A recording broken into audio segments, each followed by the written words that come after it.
Après avoir terminé ses études, l'étudiant étranger a-t-il droit à la prolongation encore des études? Donc, cette question est fondamentale parce qu'elle constitue l'évolution même la plus significative de la matière du séjour étudiant qui se trouve dans l'article 25 de la directive 2016/801. Il y est prévu que les États membres doivent organiser la possibilité pour un étudiant qui termine ses études de prolonger son séjour dans le but d'y trouver un emploi ou d'y fonder une entreprise. Le secrétaire d'État à l'asile et à la migration avait insisté dans sa note de politique générale du 19 octobre 2017 sur l'importance d'inscrire dans la loi cette possibilité de prolongation du séjour dans la mesure où la transposition totale de la directive n'a pas été assurée pour la date limite du 23 mai 2018. L'Office des étrangers semblait, en septembre 2018, avoir pris le devant et confirmé l'effet direct de la directive, de la disposition en postant sur son site Internet les informations relatives aux conditions auxquelles la prolongation de séjour serait accordée avant de retirer ses posts de son site Internet quelques semaines plus tard. Voici quel était son contenu. Prolongez votre séjour après la fin de vos études ou de vos recherches.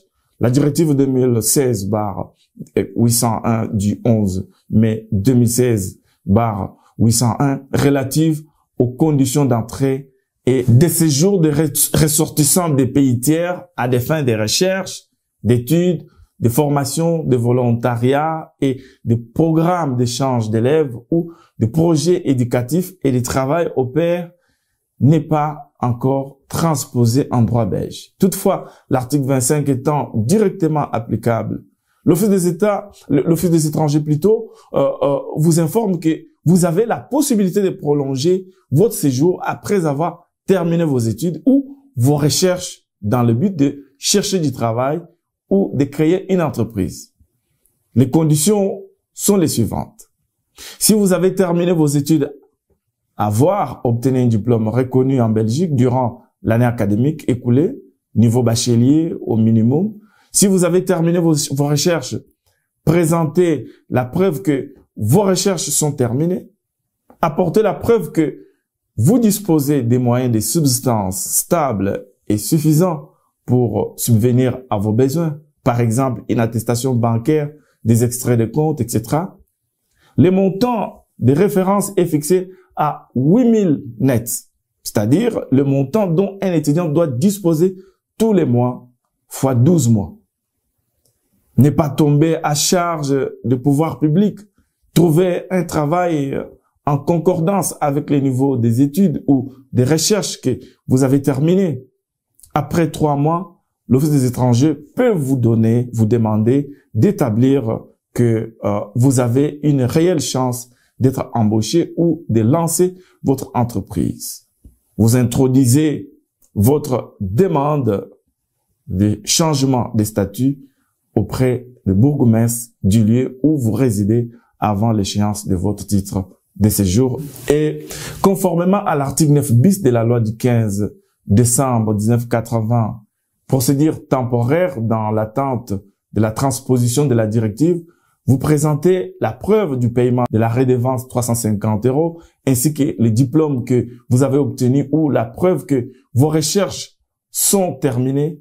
En cas de décision favorable de l'Office des étrangers, l'administration communale vous remet un titre de séjour valable 12 mois. Attention, ce titre de séjour ne vous donne pas les droits de travail en Belgique.